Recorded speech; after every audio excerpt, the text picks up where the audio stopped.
Hello dear students, आज हम बात करेंगे भाई एटॉमिक स्ट्रक्चर के लास्ट लेक्चर की, जिसमें हम पढ़ेंगे कि इलेक्ट्रॉनिक विन्यास या मैं कहूं कि इलेक्ट्रॉन भरने के क्या क्या तरीके हैं। कक्षकों में आप इलेक्ट्रॉन भरोगे तो उन इलेक्ट्रॉन भरने के क्या क्या नियम है आज उनको हम देखेंगे, ठीक है ना। तो इसके अंदर मैं बात करूं तो आपके 4 नियम निकल के आएंगे। कौन कौन से? एक तो अफबाउ का नियम आएगा, अफबाउ सिद्धांत भी आप उसको कहते हो। दूसरा आपका आएगा एक हुंड का नियम, जिसको आप हुंड का अधिकतम बहुलकता का नियम भी कहते हो।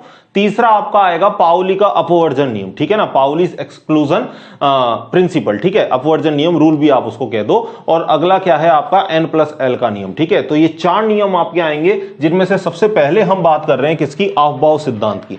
अब अफबाउ जो है वो किसी वैज्ञानिक का नाम नहीं है, किसी साइंटिस्ट का नाम नहीं है, ये क्या है? एक जर्मन शब्द है जिसका मतलब है निर्माण करना, ठीक है। तो अफबाउ से क्या याद रखोगे कि ये कैसा वर्ड है भाई? जर्मन शब्द है, और इस शब्द का जो अर्थ है वो क्या है? निर्माण। शब्द का जो शाब्दिक अर्थ है वो क्या है? निर्माण। यानी यहां इससे अभिप्राय क्या है कि इलेक्ट्रॉनों के द्वारा भरे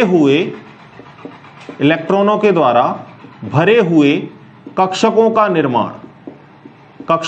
निर्माण, यानी इलेक्ट्रॉन के द्वारा आप इलेक्ट्रॉनों को भरते जाओगे और इलेक्ट्रॉनों के भरने से क्या होगा? कक्षकों का निर्माण होगा, ठीक है। यहां अफबाउ का तात्पर्य इससे है।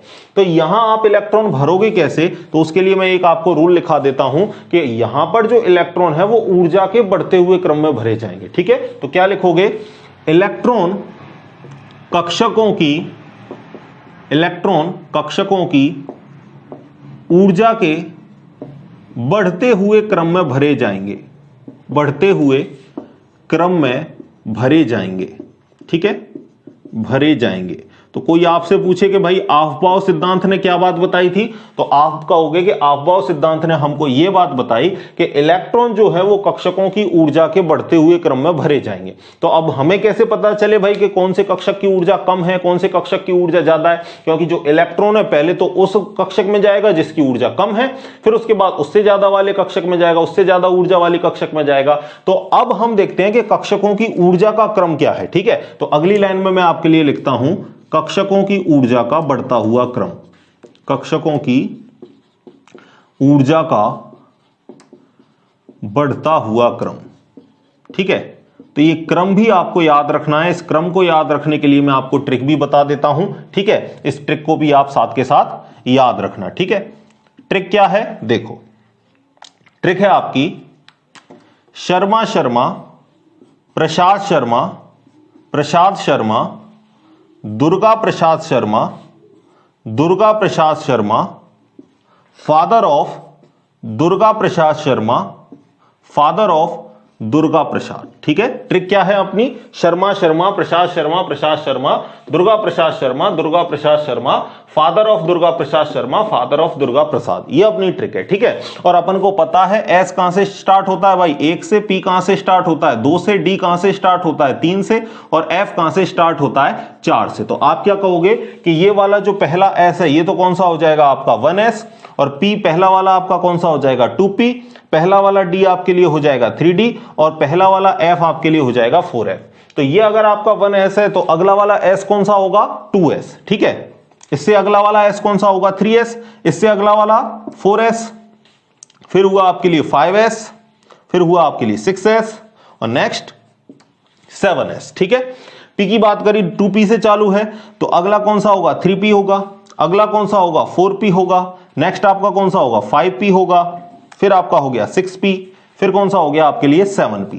और d की बात करें, d कहां से स्टार्ट हो रहा था? 3 से, तो पहला वाला हो गया 3d, ये हो गया आपके लिए 4d, और इससे अगला वाला होगा आपके लिए 5d, और नेक्स्ट हो जाएगा आपके लिए 6d।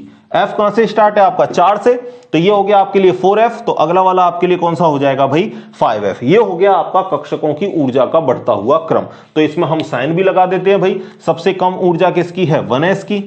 फिर इस तरीके से आपका बढ़ता हुआ क्रम आएगा, ठीक है। 3d के बाद 4p, और यहां से 6s के बाद कौन आएगा?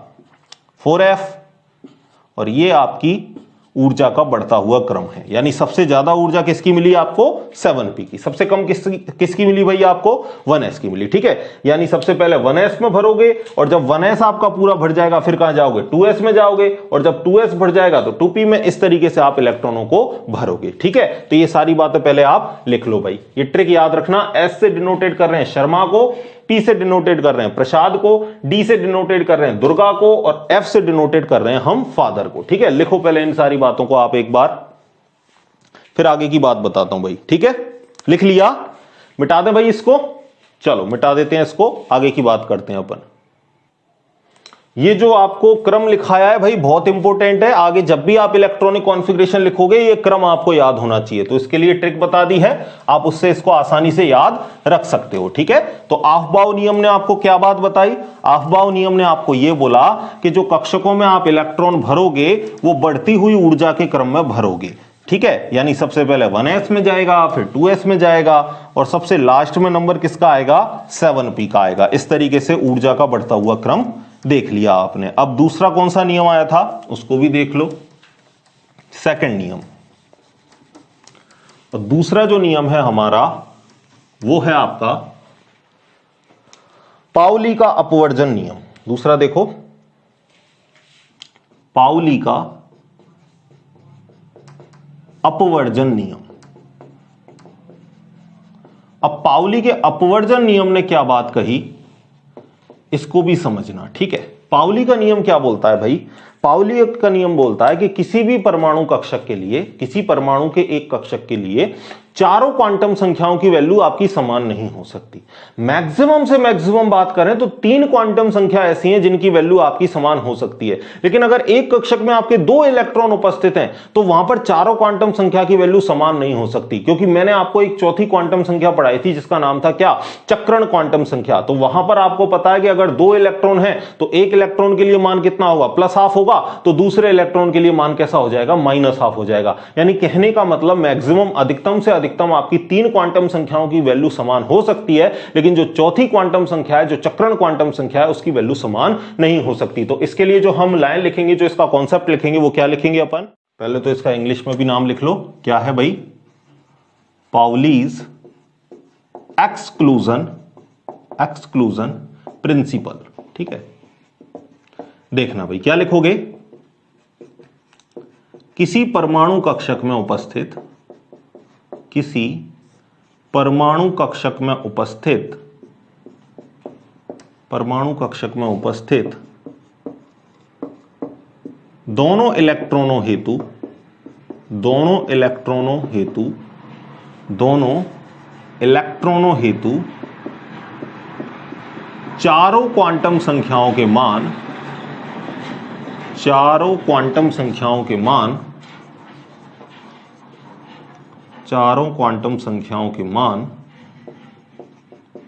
समान नहीं हो सकते, समान नहीं हो सकते।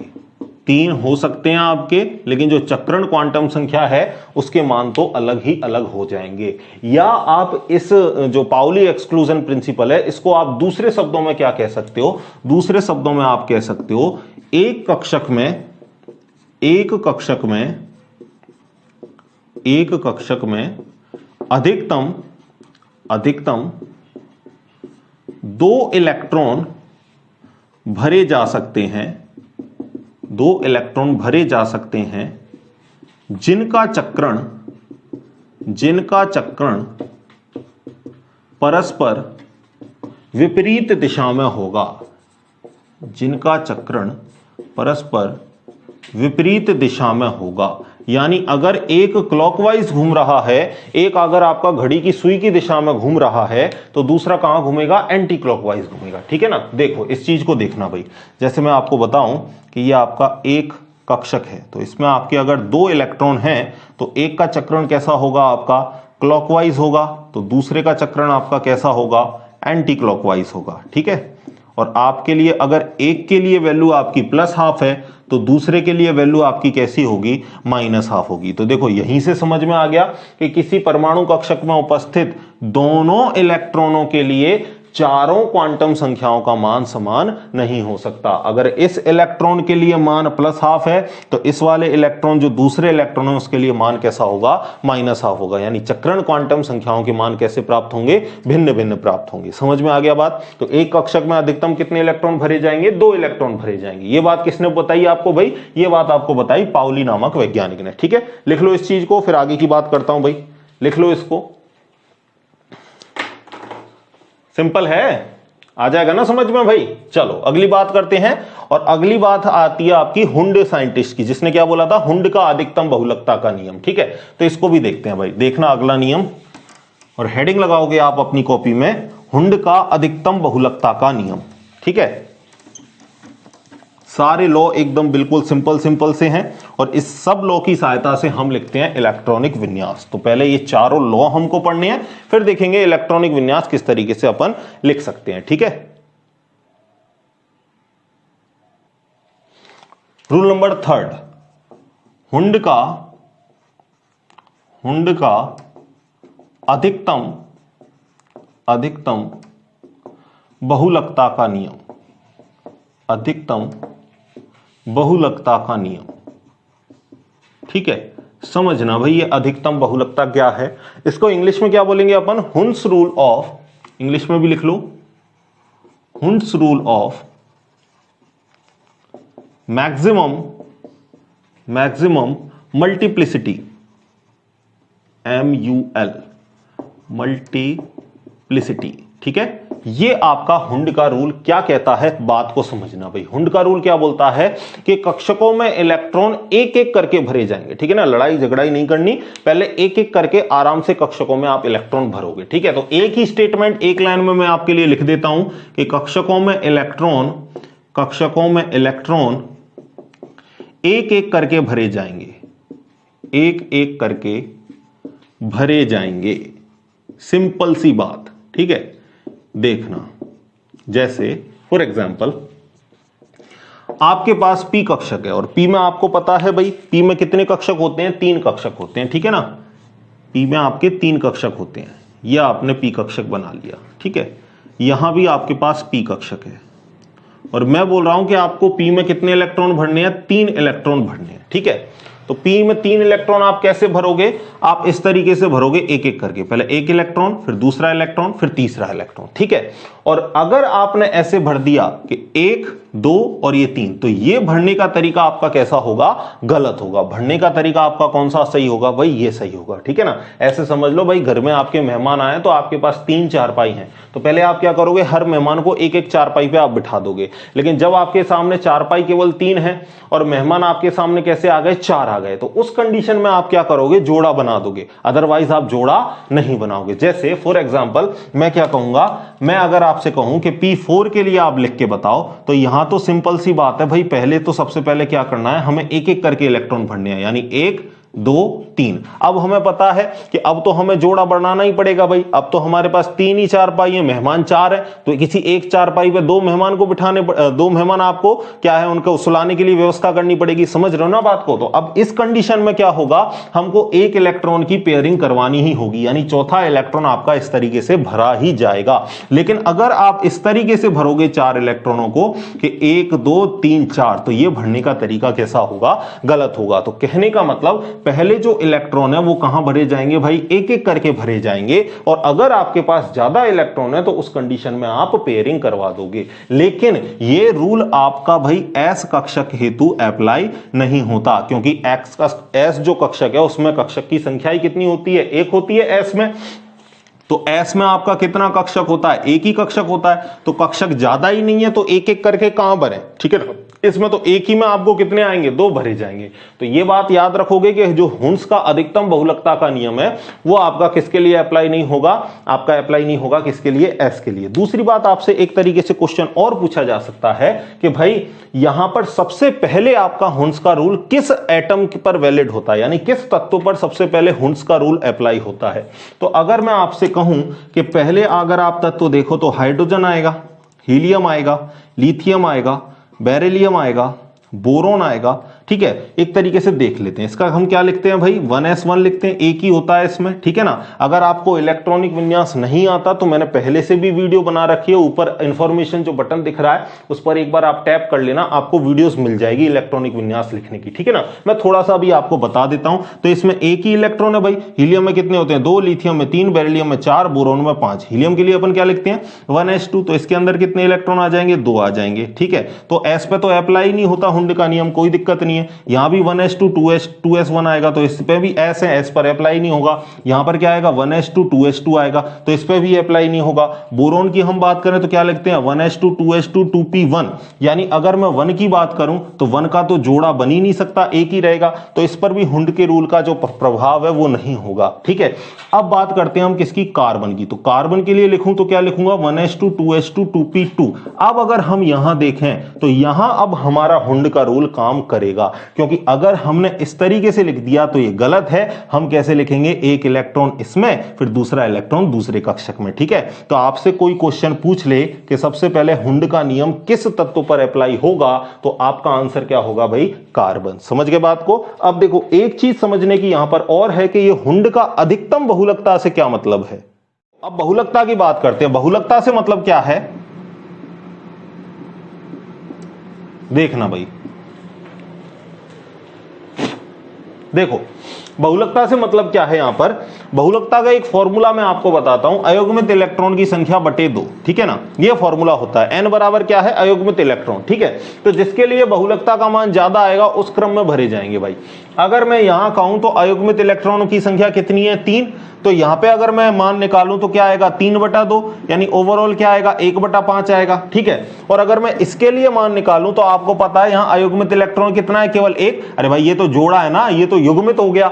अयुग्मित कितना है, 1, तो मैं क्या लिखूंगा, यहां n का मान निकालूंगा तो n का मान क्या रखूंगा, 1, तो क्या आएगा 1/2, और 1/2 का मतलब कितना आया, 0.5 आया। तो आपको पता है अधिकतम मान कहां आया, 1.5 में आया। यानी हम जो इलेक्ट्रॉन भरेंगे वो किस हिसाब से भरेंगे, इस हिसाब से भरेंगे, ना कि इस हिसाब से। समझ गए बात को। ये हो गया आपका अधिकतम बहुलकता का नियम, यानी बहुलकता का मान, जो बहुलकता का फॉर्मूला n/2, बहुलकता जिसके लिए ज्यादा आएगी उस क्रम में आप भरोगे। जैसे दूसरे वाले के लिए मैं निकालता तो यहां आपको पता है इलेक्ट्रॉन कितने अयुग्मित, 2, तो आप क्या लिखते, 2/2, तो 2/2 का मतलब बहुलकता कितनी आ जाती, 1 आ जाती। और यहां आपको पता है कोई है ही नहीं भाई, तो यहां क्या आता, 0/2 मतलब 0। तो यहां कहने का मतलब जो आपकी बहुलकता ज्यादा आई वो कहां आई, इधर ज्यादा आई। तो कहने का मतलब आप इस तरीके से भरोगे जहां पर बहुलकता का मान कैसा आए, अधिकतम आए। तो इसे ही क्या बोलते हैं हम, हुंड का अधिकतम बहुलकता का नियम, ठीक है। आई थिंक आपको सारी बात समझ में आई होगी। जनरली क्या होता है, अधिकतम बहुलकता को खाई जाते हैं कि बहुलकता, अधिकतम बहुलकता से क्या मतलब है।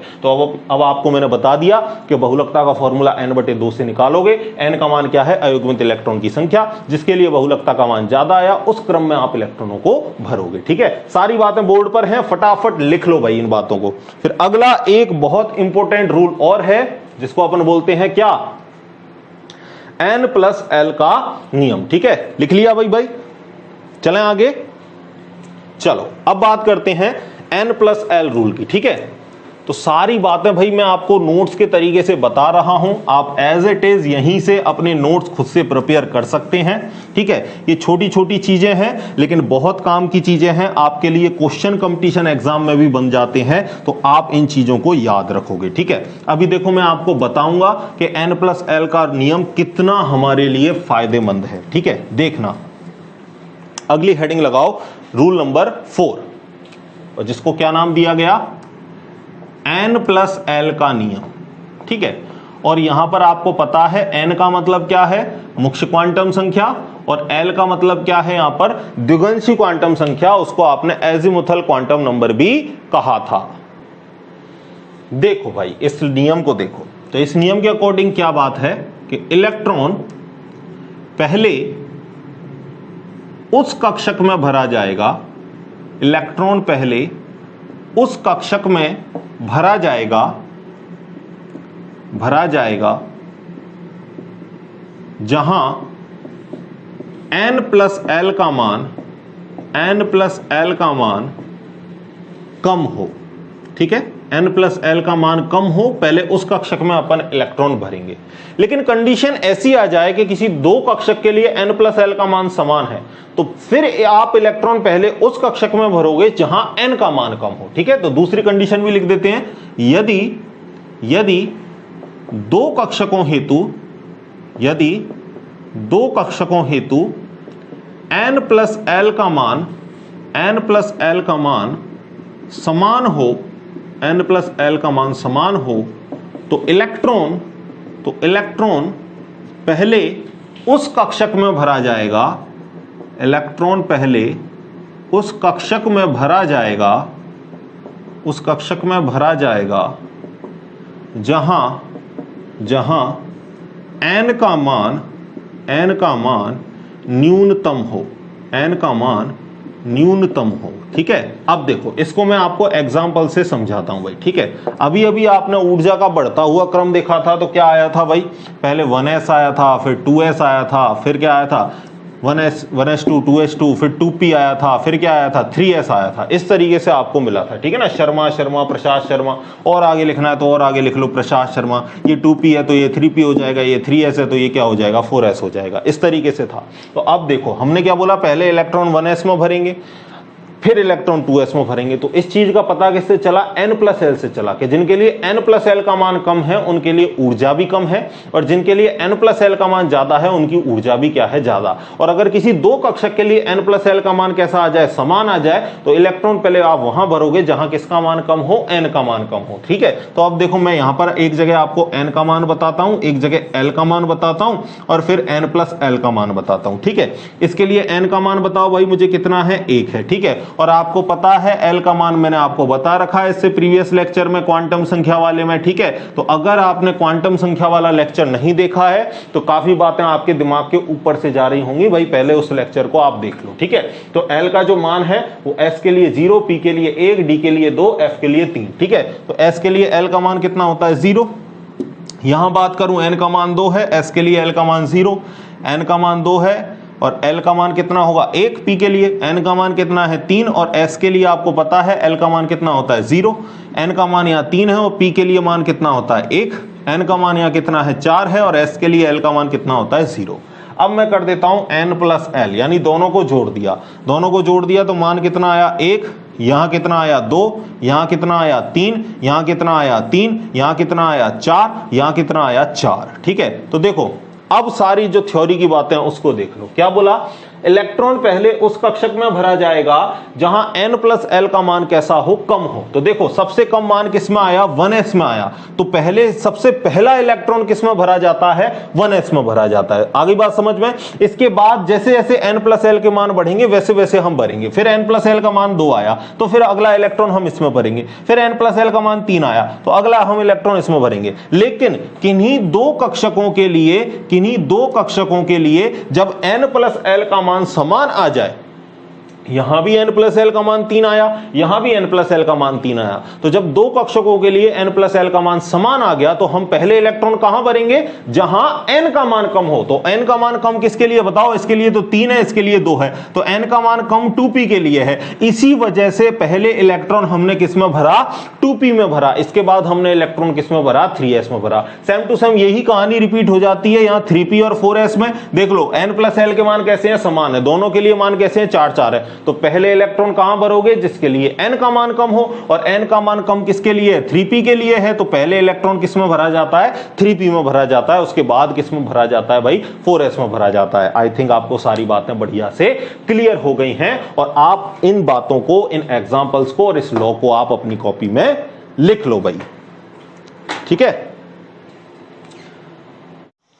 Hello my dear students. तो अब बारी है कुछ क्वेश्चनों को देखने की और अपने आप को देखने की कि कितना आप पढ़ चुके हो और कितने क्वेश्चंस आप कर पा रहे हो। अब तक जो मटेरियल पढ़ा है उसमें से कितना आएगा, और लगभग जो प्रीवियस ईयर के क्वेश्चन है वो किस तरीके से पूछे जाते हैं, उन सबकी आज बात करने वाले हैं अपन। ठीक है, तो मैंने आपके सामने क्वेश्चन लिख दिए हैं और इन क्वेश्चनों को देखो, पहले आप अपने मन में आंसर दो, फिर इसके बाद आप आंसर चेक करो कि क्या आपने जो आंसर दिया है वो सही है या गलत है। ठीक है, चलिए पहला क्वेश्चन Z 2020 का, ठीक है ना, O2 माइनस ऋणायन सम इलेक्ट्रॉनी है। ठीक है, सम इलेक्ट्रॉनी का मैंने आपको मतलब क्या बताया कि अगर इलेक्ट्रॉन की संख्या समान हो जाए तो उनको आप क्या कहोगे, सम इलेक्ट्रॉनिक कहोगे, ठीक है। या इंग्लिश में वर्ड मिले तो इंग्लिश में क्या मिल सकता था आपको, आइसो इलेक्ट्रॉनिक। इंग्लिश में क्या मिल सकता था, आइसो इलेक्ट्रॉनिक। तो चाहे सम इलेक्ट्रॉनिक बोले चाहे आइसो इलेक्ट्रॉनिक बोले, बात एक ही है,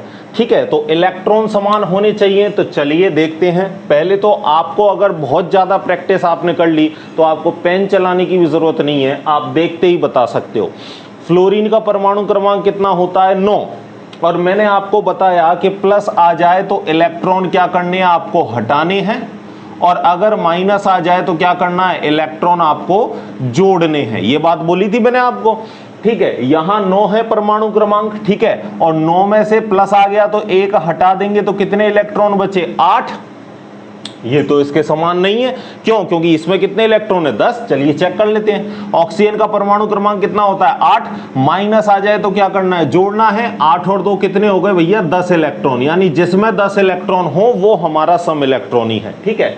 इसको चेक करते हैं दूसरे को। नाइट्रोजन का कितना होता है, 7। अब 7 में आपको पता है यहां माइनस के कितने आ रहे हैं, 2। तो 7 में अगर आपके 2 जोड़ोगे तो कितने आएंगे, आपके टोटल 9 आएंगे, ठीक है ना। फिर भी आपके 10 तो नहीं आए। तो देख लो यहां पे 7 और 2 कितने हो गए, यहां पर 7 और 2 यहां पर हो गए आपके कितने, 8 और 9 इलेक्ट्रॉन हो गए, ठीक है। इसकी बात करें, इसकी बात करते हैं तो फ्लोरीन कितना हो गया, 9। ऊपर क्या दे रखा है, माइनस। तो माइनस में जोड़ना है, 9 और 1 कितने इलेक्ट्रॉन हो गए, 10। और 10 इलेक्ट्रॉन मिलते ही हमको पता चल गया कि ये हमारा कैसा है, सम इलेक्ट्रॉनिक है। बोलो समझ में आ गया बात, ठीक है। अब अगले वाले को आप देखना चाहो तो अगले वाले को देख भी सकते हो, ठीक है। नाइट्रोजन कितना होता है, 7। प्लस आया है तो क्या करने, इलेक्ट्रॉन हटाने हैं। 7 में से 3 गए, 3 प्लस है तो 3 घटाओगे। 7 में से 3 गए तो आप सभी को पता है कितने इलेक्ट्रॉन बचेंगे, 4। तो हमारा कौन सा ऑप्शन कट गया, हमारा पहला ऑप्शन कट गया, हमारा दूसरा कट गया और डी कट गया। जो करेक्ट ऑप्शन है वो कौन सा है, सी है। समझ गए बात को। अब अगर आपको परमाणु क्रमांक याद है तो उंगलियों पर ही गिन लेते। फ्लोरीन का 9 माइनस के 1, तो 9 और 1 कितने हो गए, 10। टिक कर दिया, आंसर, ठीक है। चलिए अगला देखो। कल की क्लास में बोला था मैंने आपको कि क्रोमियम और कॉपर, ये 2 ऐसे एग्जाम्पल है जेट बार बार पूछता है, इनको हर बार इन्हीं क्वेश्चनों को पूछता है। तो देख लो, क्रोमियम का आपको क्या पूछा है, बाह्यतम इलेक्ट्रॉनिक विन्यास पूछा है, यानी अक्रिय गैस के जो बाहर है ना, अक्रिय गैस के अलावा जो लिखते हो वो ही आपका आउटर इलेक्ट्रॉनिक कॉन्फ़िगरेशन है, तो उसको पूछा है। तो मैंने आपको एक बात बताई थी कि क्रोमियम का लिखते तो क्रोमियम का क्या होता है, 24 लिखते हो। पहले आर्गन 18 इलेक्ट्रॉन भर गए। फिर क्या लिखते हो आप, फिर आप लिखते थे वैसे तो 3d4 और 4s2 लिखते थे, लेकिन वो गलत होता है क्योंकि स्थायी अर्धपूरित विन्यास होता है। तो यहाँ d में कितने हो जाते हैं, 5, और s में 1 कम हो जाता है। 18 और 1 19, 19 और 5 कितने हो गए, 24 हो गए, ठीक है। ये हो गया आपका क्रोमियम का करेक्ट इलेक्ट्रॉनिक विन्यास। कोई आपसे रीजन पूछे तो याद रखना स्थायी अर्धपूरित विन्यास। यहाँ क्या लिखना, क्रोमियम के लिए स्थायी अर्धपूरित विन्यास। और एक और पूछा जा सकता है आने वाले 2021 में, पूछ ले आपसे कॉपर का, तो याद रखना कॉपर का क्या लिखोगे, 3d10 और 4s1। और अगर इधर रीजन पूछे तो यहां बताना स्थायी पूर्ण पूरित विन्यास। कैसा भैया, स्थायी पूर्ण पूरित, फुलफिल्ड इलेक्ट्रॉनिक कॉन्फ़िगरेशन। बोलो बात आ गई समझ में। ये 2 एग्जांपल मोस्ट इंपॉर्टेंट है, हर बार पूछे जाते हैं, इनको अच्छे से याद रखना। तो कुल मिला के माइंड में एक बात कि D4 नहीं आएगा, 3d9 नहीं आएगा। क्रोमियम के लिए क्या होगा, 3d5 4s1, और कॉपर के लिए 3d10 4s1, ठीक है ना, दिमाग में बिठा लो ये बात। तो करेक्ट ऑप्शन 3d5 4s1 कौन सा है, ऑप्शन डी, ठीक है। ये सारे ऑप्शन हमारे लिए कट गए। चलिए आगे चलें। नेक्स्ट देखो, 3p कक्षक भर जाने के बाद, अभी जस्ट आपने नियम पढ़े हैं ना, तो 3d कक्षक भर जाने के बाद अगला इलेक्ट्रॉन n+l नियम के अनुसार किसमें भरा जाएगा, ठीक है। n+l नियम क्या कहता है कि जब इलेक्ट्रॉन पहले वहां जाएगा जहां n+l का मान कैसा हो, कम हो। अगर किसी 2 कक्षक के लिए n+l का मान समान है तो पहले इलेक्ट्रॉन उसमें जाएगा जिसके लिए n का मान कम हो, ठीक है। तो अगर मैं यहां n+l निकालूं, किसके लिए, 3p के लिए, देखना एक बार, अगर 3p के लिए मैं n+l निकालूं, देखो 3p के लिए n+l निकालता हूं तो 3p, n का मान कितना है इसमें बताना, देखे जो आगे लिख रहा है वो n का मान 3 है। l का मान कैसा होता है भाई बताओ, 0 1 2 3 s p d f, p है तो l का मान कितना है 1 है। n प्लस l कर दूं तो कितना आ जाएगा 4, n प्लस l कर दिया तो कितना आ जाएगा 4। अब आने वाला इलेक्ट्रॉन किस में जाएगा, किस में जाएगा, जिसका मान 4 या इससे थोड़ा सा कैसा हो, ज्यादा हो। ठीक है, तो पहले मैं देख लेता हूं कोई ऐसा कक्षक तो नहीं है जिसके लिए 4 आ रहा है।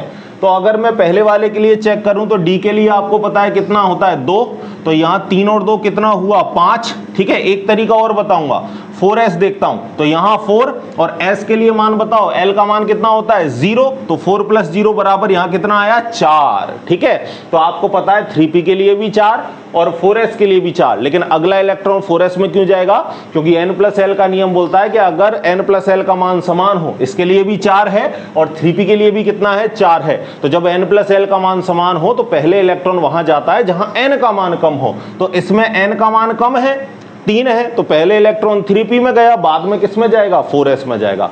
और अगर ये आपको ये ज्यादा दिक्कत आती है आपको इसमें, तो मैंने आपको इलेक्ट्रॉनिक विन्यास लिखाने के लिए जो ट्रिक बताई थी उसको दिमाग में याद रख लो। क्या बताया था, Sharma Sharma, Prasad Sharma, Prasad Sharma, Durga Prasad Sharma, Durga Prasad Sharma, father of Durga Prasad Sharma, father of Durga Prasad, हो गया काम। ठीक है, कभी भी आपको n प्लस l का क्वेश्चन बोले गलत नहीं होगा, क्योंकि ऑर्डर यही होता है, s 1 से स्टार्ट, p कहां से 2 से स्टार्ट, d कहां से 3 से स्टार्ट और f कहां से 4 से स्टार्ट। ठीक है, तो ये 1s, ये 2s, ये 3s और ये 4s, ये 2p, तो ये क्या हो गया 3p। अब मुझे बताओ 3p के बाद अगला इलेक्ट्रॉन किस में जाएगा, अगला इलेक्ट्रॉन 4s में जाएगा। तो अगर आपको ये ऑर्डर याद है तो भी आप आंसर दे सकते हो। आंसर कौन सा हो गया, बी।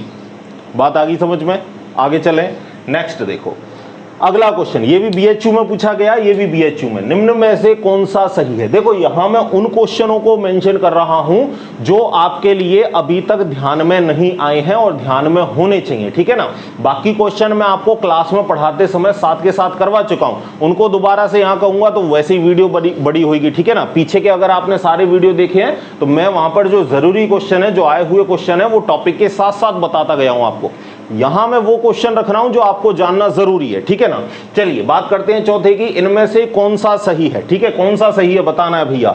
आइसोटॉप, अब देखो उसने हिंदी में नहीं लिखा, आपको हिंदी में नहीं लिखा रे उसने कि समस्थानिक है, समभारिक है, समन्यूट्रॉनिक है, नहीं लिखा। इसलिए मैं आपको बोलता हूं कि आपको हिंदी के साथ साथ, भले ही आप हिंदी माध्यम के विद्यार्थी हो, आपको इंग्लिश आनी चाहिए, चाहे आप उसको हिंदी में ही क्यों ना लिखो। तो आइसोटॉप किसको कहते हैं भाई बताओ, आइसोटॉप किसको कहते हैं, आप सब जानते हो आइसोटॉप किसको कहते हैं, समस्थानिक को कहते हैं। और दूसरा देखो, दूसरा क्या दे रखा है आपको, आइसोबार, तो आइसोबार हम किसको कहते हैं, समभारिक को कहते हैं। ठीक है, आइसोटोन, आइसोटोन हम किसको कहते हैं, समन्यूट्रॉनिक को कहते हैं।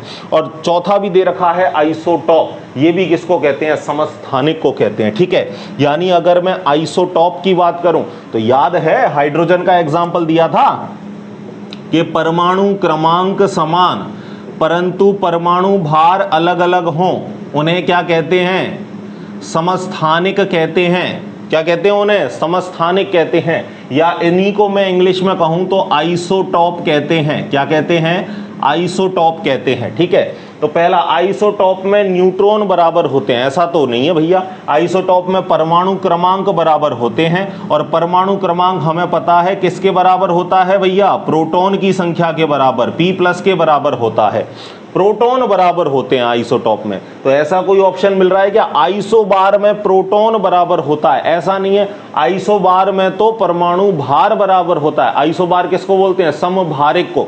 समभारिक में क्या होता है, भार समान होता है। अगर मैं आइसोबार की बात करूं, जैसे कार्बन 614, नाइट्रोजन 714, तो यहां देखो क्या समान है, भार समान है, इसे हम क्या कहते हैं, समभारिक। और आपको पता है भार किसके योग के बराबर होता है, प्रोटॉन प्लस न्यूट्रॉन के बराबर होता है। तो अगर ये ऐसे कहता कि आइसोबार में प्रोटॉन प्लस न्यूट्रॉन के मान समान होते हैं तो हम समझ जाते, क्योंकि परमाणु भार, जिसको द्रव्यमान संख्या भी हम कहते हैं और जिसको ए से भी दिखाते हैं, ये द्रव्यमान संख्या किसके बराबर होता है, प्रोटॉन प्लस न्यूट्रॉन के। तो केवल प्रोटॉन बराबर नहीं होते, प्रोटॉन प्लस न्यूट्रॉन का योग बराबर होता है, या मैं कहूं परमाणु भार बराबर होता है, या मैं कहूं द्रव्यमान संख्या बराबर होती है। तो पहला ऑप्शन कट गया, दूसरा ऑप्शन भी हमारा कट गया, ये तो दोनों सही नहीं है। आगे चलते हैं, आइसोटोन। आइसोटोन किसको कहते हैं, सम न्यूट्रॉनिक को, सम न्यूट्रॉनिक को। और सम न्यूट्रॉनिक में कौन समान होगा, नाम से ही क्लियर है, न्यूट्रॉन समान होंगे। ये क्या कह रहा है, आइसोटोन में इलेक्ट्रॉन बराबर होते हैं, ऐसा है क्या, नहीं भैया, आइसो इलेक्ट्रॉनिक में इलेक्ट्रॉन बराबर होते हैं, आइसोटोन में तो न्यूट्रॉन बराबर होते हैं। तो ये ऑप्शन भी हमारा कट गया। लास्ट वाला ऑप्शन, आइसोटॉप में प्रोटॉन बराबर होते हैं, क्या ये बात सही है, 100% सही है। देखो भैया, यहां हमने कहा था ना, ये देखो कि 1 1 1 सब में परमाणु क्रमांक समान है, और परमाणु क्रमांक किसके बराबर होता है, प्रोटॉन के बराबर होता है। यानी मैं कह सकता हूं कि आइसोटॉप में प्रोटॉन कैसे होते हैं, बराबर होते हैं। तो करेक्ट ऑप्शन कौन सा है, ऑप्शन डी। समझ गए बात को, लिख लो ये क्वेश्चन, सारे एक से एक बढ़िया क्वेश्चन आपके लिए लेके आया हूं, ठीक है। और अब करते हैं हम हमारी स्लाइड को चेंज, ठीक है। चलिए नेक्स्ट क्वेश्चन देखते हैं अपन। हाइड्रोजन स्पेक्ट्रम दर्शाता है, तो हाइड्रोजन स्पेक्ट्रम क्या दर्शाता है भैया, विवर्तन नहीं, ध्रुवण पोलराइजेशन नहीं, क्वांटीकृत ऊर्जा स्तर को बताता है, ठीक है। याद रखोगे, क्वांटीकृत ऊर्जा स्तर को हाइड्रोजन स्पेक्ट्रम दर्शाता है, ठीक है। नेक्स्ट, तत्व के परमाणु क्रमांक 25, परमाणु क्रमांक कितना दे रखा है, 25, और परमाणु भार दे रखा है कौन सा, 55, ठीक है। तो उसके नाभिक में होंगे, सबसे पहले तो नाभिक में आपको पता होना चाहिए, नाभिक में कौन रहता है, प्रोटॉन प्लस न्यूट्रॉन, और साइड में चक्कर कौन लगाता है, इलेक्ट्रॉन। प्रोटॉन और न्यूट्रॉन को सम्मिलित रूप से क्या कहते हैं, न्यूक्लियन। इस बात को याद रखोगे, नाभिक में प्रोटॉन और न्यूट्रॉन रहता है, जिनको सम्मिलित रूप से न्यूक्लियन कहते हैं, ठीक है। प्रोटॉन, इलेक्ट्रॉन, न्यूट्रॉन तीनों को मिला दें तो फर्मियन कहते हैं, ठीक है। तो एक तत्व दे रखा है आपको X, मान लेते हैं हम कोई सा भी, परमाणु क्रमांक नीचे लिखते हैं 25, परमाणु भार ऊपर लिखते हैं 55, ठीक है। तो उसके नाभिक में होंगे, नाभिक में होंगे, आपको पता है जितने परमाणु क्रमांक होते हैं उतने ही प्रोटॉन होते हैं। तो मैं कह सकता हूं प्रोटॉन तो कितने होंगे, 25, और आपको न्यूट्रॉन भी दे रखे हैं ऑप्शन में। तो न्यूट्रॉन के लिए मैंने क्या बताया, परमाणु भार में से परमाणु क्रमांक को घटा दो, ऊपर वाली संख्या में से नीचे वाली संख्या को घटा दो। 55 में से अगर मैं 25 घटा दूं तो कितने आ जाएंगे न्यूट्रॉन, बताओ भाई, इसमें से इसको घटा दूं तो न्यूट्रॉन कितने आ जाएंगे, 30 न्यूट्रॉन आ जाएंगे। यानी प्रोटॉन 25 होंगे और न्यूट्रॉन कितने होंगे, 30 होंगे। आपकी बुक का क्वेश्चन है, अच्छा क्वेश्चन है। करेक्ट ऑप्शन कौन सा होगा हमारा, ऑप्शन ए होगा, ठीक है। आगे चलते हैं, समस्थानिक भिन्न होते हैं। समस्थानिक में क्या चीज भिन्न होती है, बहुत ही बढ़िया क्वेश्चन है आपकी बुक का, ठीक है।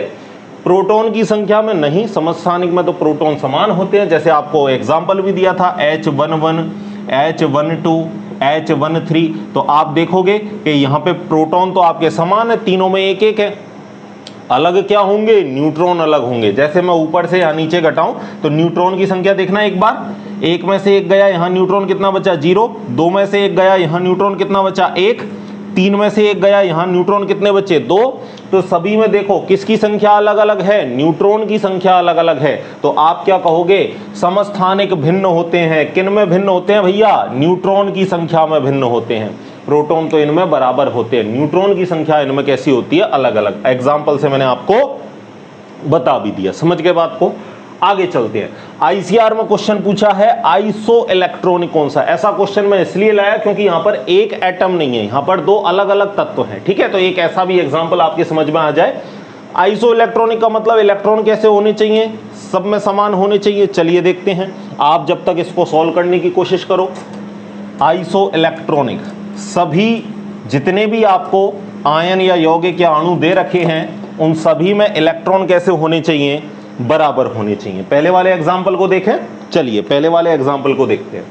नाइट्रोजन कितना होता है, 7, उंगलियों पर भी गिन सकते हो 7, और ऑक्सीजन कितना होता है, 8, 8 और 7 कितने हुए, 15, प्लस आ जाता है तो क्या करते हैं, इलेक्ट्रॉन घटाते हैं। तो 15 में से 1 गया, कितने बचे इलेक्ट्रॉन इसमें, 14।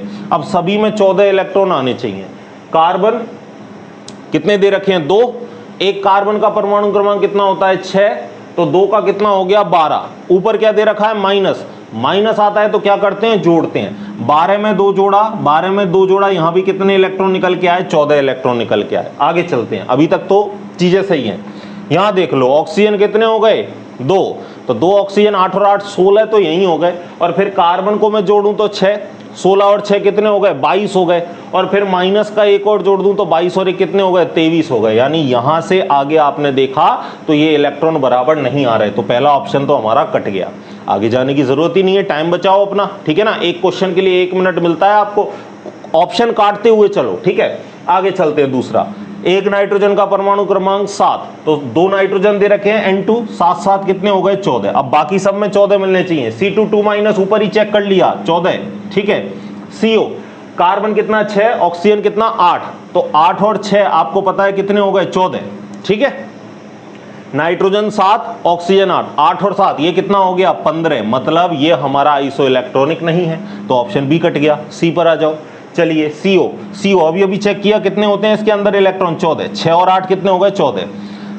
NO plus, NO nitrogen 7, oxygen 8, 8 और 7 कितने हुए? 15, ऊपर प्लस आ गया तो 15 में से 1 गया, कितने इलेक्ट्रॉन बचे? बताओ, 14। कार्बन कितना होता है? 6, कार्बन का परमाणु क्रमांक 6, नाइट्रोजन का कितना होता है? 7, 6 और 7 कितने हुए? 13, और ऊपर माइनस दे रखा है तो 13 माइनस होता है तो क्या करते हैं? जोड़ते हैं। 13 और 1 कितने हो गए? 14। ऊपर क्या दे रखा है आपको? यहाँ पे Cn माइनस दे रखा है, ठीक है ना। Cn माइनस 14 हो गए। और C2 2 माइनस, ये तो हमने पहले ही चेक कर लिया, 6 और 6 12, 12 और 2 कितने हो गए? 14। यानी सभी में 14 14 इलेक्ट्रॉन। तो करेक्ट ऑप्शन हमारा कौन सा है? सी है। डी को देखने की जरूरत ही नहीं है। समझ गए बात को? तो अलग अलग अगर आपको तत्व मिले तो इस तरीके से आप जोड़ के चेक कर लेना, ठीक है। लिख लो इन क्वेश्चनों को, ठीक है। स्क्रीनशॉट ले रहे हो या लिख रहे हो तो बहुत बढ़िया है, ठीक है। लिखो, और इस बार हमारी स्लाइड फिर से चेंज होती है, ठीक है। चलिए नेक्स्ट स्लाइड आपके सामने। और अब ये क्वेश्चन बहुत बढ़िया पूछा था जेट ने 2013 में, ठीक है ना। एक चीज और बताना चाहूंगा, अभी जो हमने NO+ पढ़ा है ना, NO+, उस NO+ को क्या बोलते हैं? Nitrosonium ion. और ये किसके साथ सम इलेक्ट्रॉनिक होगा? क्योंकि ICR में एक बार क्वेश्चन पूछा था, ये उसके साथ सम इलेक्ट्रॉनिक होगा जिसमें कितने इलेक्ट्रॉन हो? 14, क्योंकि 7 और 8 15, 15 में से एक गया 14 इलेक्ट्रॉन। ये CO के साथ कैसा होगा? सम इलेक्ट्रॉनिक। यानी कार्बन मोनोऑक्साइड के साथ कैसा होगा? सम इलेक्ट्रॉनिक। NO+ को क्या बोलते हैं? Nitrosonium ion. याद रखना, ICR एक बार पूछ चुका है, इस वजह से आपको बताया, क्योंकि छोटी छोटी कई सारी बातें हैं, उनको भी अपन साथ में लेते हुए चलेंगे। चलिए नेक्स्ट देखो, अब आपको क्या पूछ रहा है? पहले तो क्वांटम संख्याएं दे दी, फिर आपको पूछ रहा है कि इनके ऊर्जा का क्रम बताओ, यानी किसकी ऊर्जा कम होगी, किसकी ऊर्जा ज्यादा होगी। ऊर्जा आपको पता है, हमने देखा था शर्मा प्रसाद वाले से, ठीक है ना। आपभाव सिद्धांत जिसको बताता था, अभी हमने देखा है। तो पहले तो हम क्या देख लेते हैं? कक्षक। कक्षक कौन कौन से होंगे? L का मान बताओ भाई, 0 1 2 3 किसके लिए होता है? SPDF। N का मान 3 है, L का मान 2 है। L का मान 2 किसके लिए होगा? D के लिए। N का मान 3 है तो मतलब ये 3D कक्षक है, ठीक है। N का मान 4 है, L का मान 2, L का मान 2 किसके लिए होता है? D के लिए, मतलब ये 4D कक्षक है, ठीक है। N का मान 2, L का मान 0, L का मान 0 किसके लिए होता है? S के लिए, मतलब ये 2S कक्षक है, ठीक है। N का मान 4, L का मान 3, L का मान 3 किसके लिए होता है? F के लिए, मतलब ये 4F कक्षक है। अब आप शर्मा वाली चीज याद रखो, आराम से दे पाओगे, ठीक है। लिख लो उसको, क्या है? ट्रिक शर्मा प्रसाद, प्रसाद शर्मा, नीचे लिख देता हूं, चलो। प्रसाद शर्मा, दुर्गा प्रसाद शर्मा फादर, क्योंकि एक ही F आ रहा है तो यहीं से काम हो जाएगा अपना, ठीक है। अब आपको पता है S 1 से स्टार्ट होता है, P 2 से होता है, D 3 से होता है, F 4 से होता है, ठीक है। ये 1S, ये 2S, ये 3S, ये 4S, ये हो गया आपका 5S, और ये कौन सा हो गया आपका? 6S, ठीक है। और ये आपका इधर आ गया। अब बात करते हैं P की, ये 2P, ये 3P, ये 4P, और ये हो गया 5P, ठीक है। D की बात करते हैं, ये 3D, ये 4D, और अगला आ गया 4F। अब कक्षक देख लो सबसे पहले आप, 3D। चलिए 3D को देख लेते हैं, ये हो गया 3D। इसके बाद कौन आ रहा है? 4D। 4D को देख लेते हैं, ये रहा। इसके 2S ये रहा, और कौन है? 4F ये रहा। तो सबसे पहले तो कौन होना चाहिए? बताओ, सबसे पहले कौन होना चाहिए? 2S। 2S के बाद कौन होना चाहिए? 3D। 3D के बाद कौन होना चाहिए 4D, और 4D के बाद होना चाहिए 4F, ठीक है। यानी पहले नंबर पे 2S, सबसे पहले तीसरा आना चाहिए, सबसे पहले तीसरा आना चाहिए। देखो मैंने यहां रोमन लेटर में नहीं लिखे, बाकी मैं इनको रोमन लेटर में कर देता हूं, चलो आपको ज्यादा ठीक लगेगा। ये फर्स्ट, ये हो गया आपका सेकंड, इसको मैं कर देता हूं ये थर्ड, और ये हो गया आपका 4, ठीक है। तो सबसे पहले 2S, सबसे कम ऊर्जा किसकी 2S की, तो तीसरा सबसे कम, ठीक है, पहला ऑप्शन अभी सही चल रहे हैं। फिर 2S से ज्यादा किसकी 3D की, 3D किस में आ रहा है 3D आ रहा है फर्स्ट में, यानी इससे ज्यादा होगी फर्स्ट की, ठीक है सही है। फिर 3D के बाद कौन आ रहा है 4D, 4D किस में आ रहा है ऑप्शन नंबर सेकंड में, यानी फर्स्ट के बाद सेकंड आना चाहिए, ठीक है यहां भी सही है। फिर इसके बाद कौन आना चाहिए भैया, इसके बाद आना चाहिए 4F, 4F किस में ऑप्शन नंबर 4 में। तो करेक्ट ऑप्शन आपको कौन सा मिल रहा है, करेक्ट ऑप्शन एनर्जी का कौन सा मिल रहा है, पहला, समझ गए।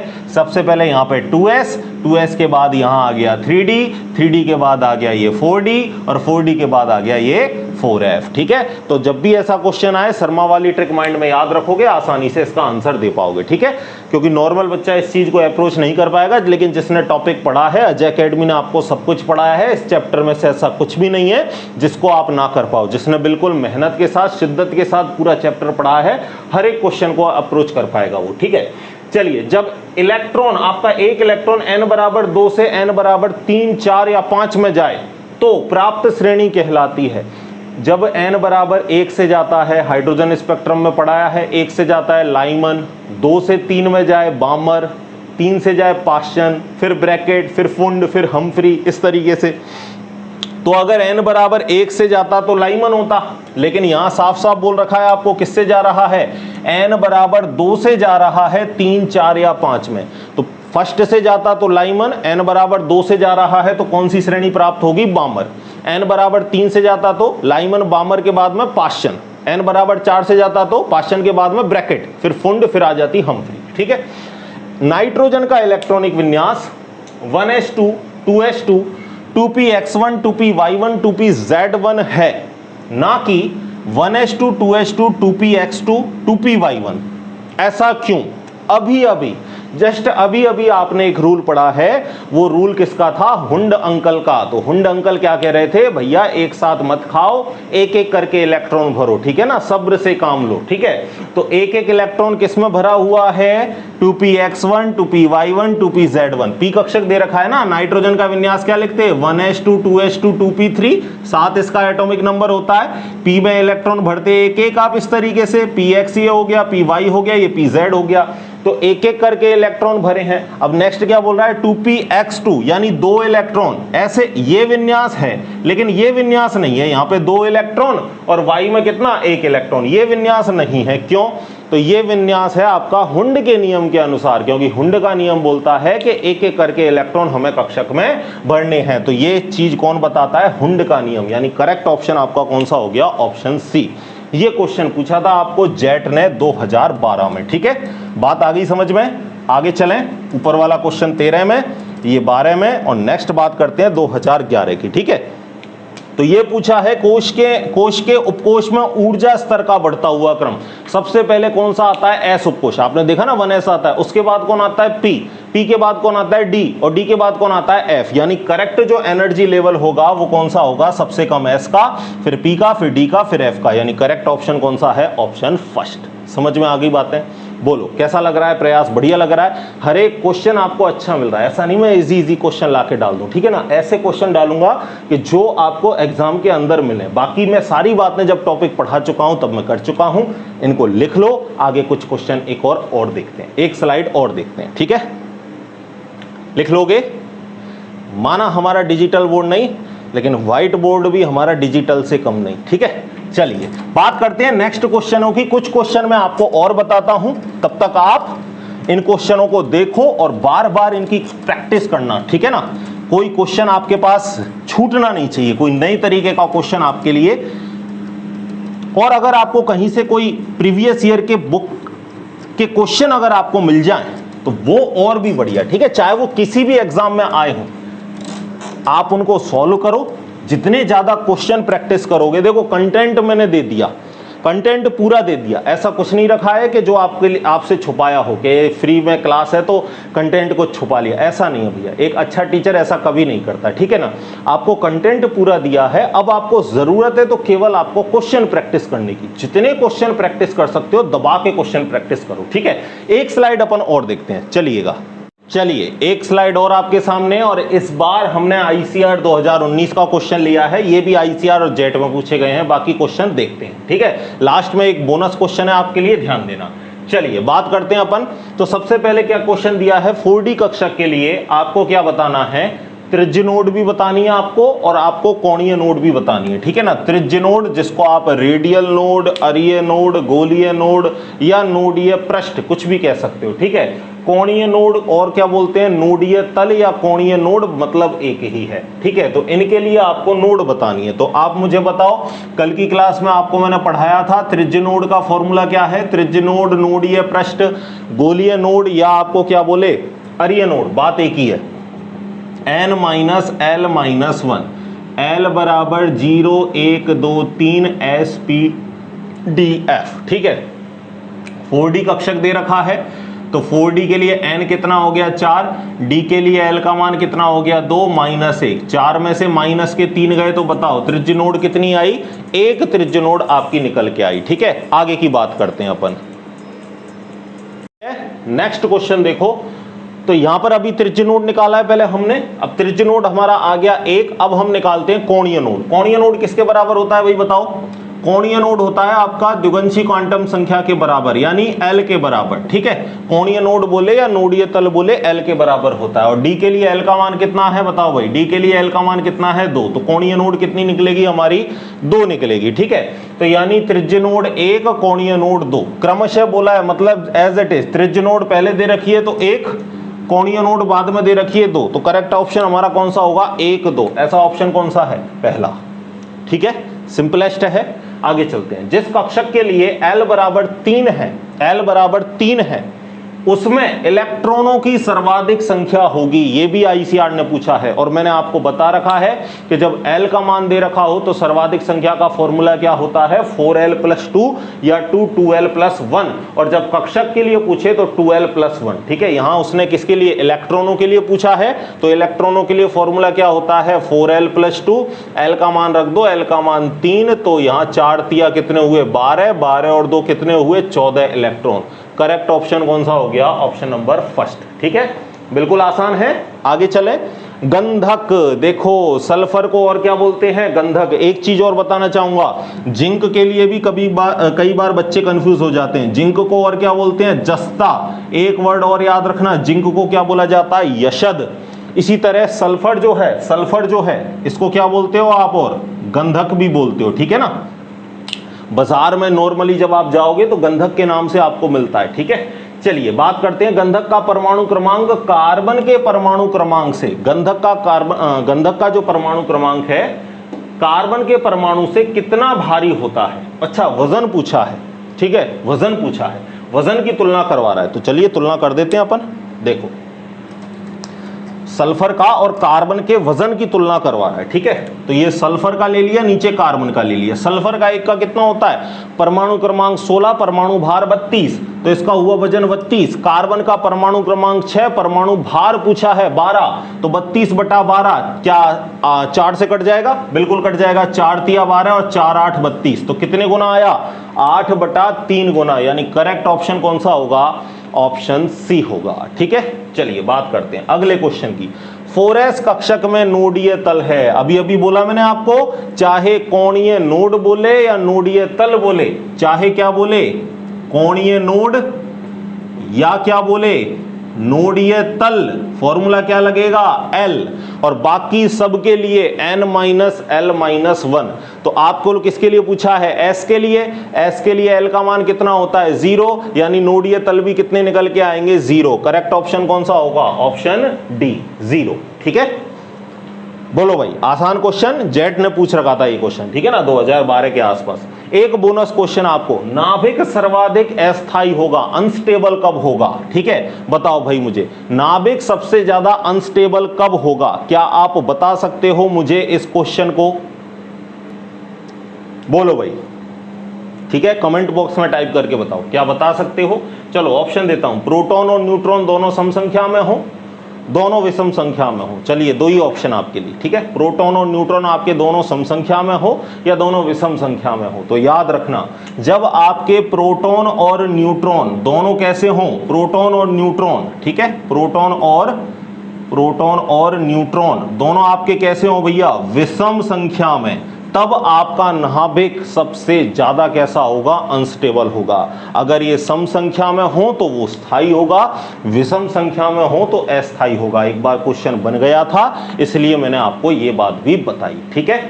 तो आई थिंक इस यूनिट में कुछ भी हमने छोड़ा नहीं है। अच्छे से पढ़ोगे, सारी चीजें लिखोगे, याद करोगे, याद करने वाली चीज, और यूनिवर्सिटी में एक सीट अपनी ही होगी। मेहनत में कोई कमी मत छोड़ना, ठीक है ना, क्योंकि मेहनत का कोई सब्स्टिट्यूट नहीं है। आप कुछ भी कर लो, एंड में जाके घिसना पड़ेगा, मेहनत करनी पड़ेगी, सफलता उसी को मिलेगी जो मेहनत करेगा, ठीक है। भगवान भी तो देखता है ना ऊपर से, अरे भैया तुझे दे तो दूं मैं ये चीज, लेकिन तू इसके काबिल है या नहीं।